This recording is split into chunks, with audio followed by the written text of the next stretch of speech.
पंडित पासी पासवान नारे के साथ चिराग पासवान की यूपी चुनाव में बड़ी तैयारी। नमस्कार, आप देख रहे हैं सिटी पोस्ट लाइव। मैं हूं सृष्टि राज। उत्तर प्रदेश विधानसभा 2027 को लेकर सियासी हलचल तेज होने लगी है। चिराग पासवान की लोक जनशक्ति पार्टी रामविलास ने भी यूपी में अपनी सक्रियता बढ़ा दी है। इसी कड़ी में जमुई से सांसद और एलजेपी रामविलास के यूपी प्रभारी अरुण भारती ने केंद्रीय गृह मंत्री अमित शाह से मुलाकात की।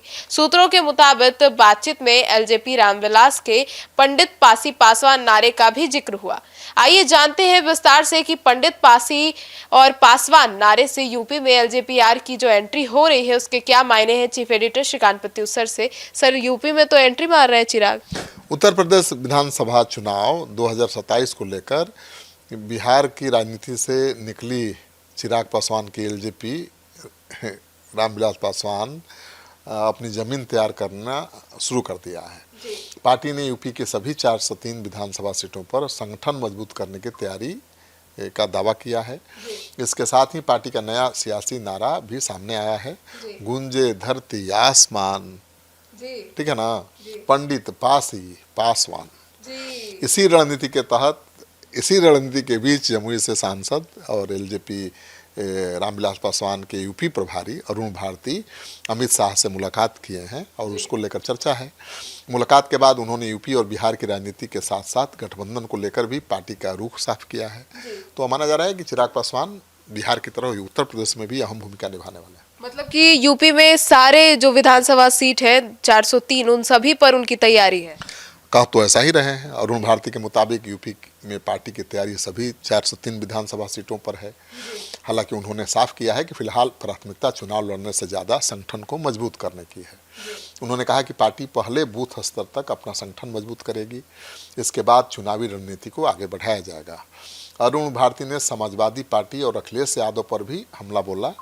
यूपी में अखिलेश यादव की ब्राह्मण राजनीति और पीडीए को लेकर उन्होंने कहा कि अखिलेश यादव अब समाजवाद से हटकर शब्दवाद की राजनीति करने लगे हैं। उन्होंने आरोप लगाया कि यूपी में ब्राह्मणों को सम्मानित करने का कार्यक्रम हुआ, लेकिन अखिलेश यादव खुद अपनी पार्टी के कार्यालय में आयोजित कार्यक्रम में नहीं पहुंचे। तो अब आरोप प्रत्यारोप का दौर शुरू हो गया है और मुझे लगता है कि अखिलेश यादव के इसी समीकरण की काट के लिए अमित शाह चिराग पासवान को आगाह करना चाहते हैं। सर, तो ऐसे में सवाल उठता है ना कि आखिर गठबंधन पर फैसला कौन करेगा और क्यों चिराग पासवान सारी सीटों पर चुनाव लड़ रहे हैं? नहीं, सारी सीटों पर चुनाव नहीं लड़ेंगे, उतनी उनकी ताकत अभी नहीं है, लेकिन प्रभाव उनका जरूर है उत्तर प्रदेश में। यूपी चुनाव में एलजेपी रामविलास पासवान का गठबंधन भी बीजेपी से ही होगा, लेकिन अभी जब सवाल पूछा गया तो उन्होंने पत्ते नहीं खोले। अरुण भारती ने उन्होंने कहा कि गठबंधन को लेकर अंतिम फैसला पार्टी राष्ट्रीय अध्यक्ष चिराग पासवान और संसदीय बोर्ड तय करेगा। यानी पार्टी अभी सभी विकल्प खुले रख रही है और एनडीए के साथ उसके मौजूदा राजनीतिक संबंधों के बीच यूपी में सीट शेयरिंग और गठबंधन को लेकर आगे क्या तस्वीर बनती है, इस पर निगाह सबकी रहेगी। चिराग पासवान की पार्टी के लिए यूपी में विस्तार की कोशिश इसलिए भी महत्वपूर्ण है क्योंकि राज्य देश का सबसे बड़ा विधानसभा क्षेत्र है। देश का सबसे बड़ा विधानसभा क्षेत्र का वाला ये राज्य है। 403 सीटों वाला यूपी किसी भी राजनीतिक दल के लिए बड़ा मायने रखता है। हालांकि सभी सीटों पर संगठन खड़ा करने की बात और सभी सीटों पर चुनाव लड़ने की रणनीति अलग अलग चीज़ें हैं। अरुण भारती ने फिलहाल संगठन मजबूत करने पर जोर दिया है। अब देखना ये होगा कि पंडित पासी पासवान के सामाजिक समीकरण और चिराग पासवान की राजनीति यूपी में कितना असर पैदा कर पाती है और विधानसभा चुनाव से पहले एलजेपी रामविलास पासवान एनडीए के भीतर किस भूमिका में दिखाई देती है।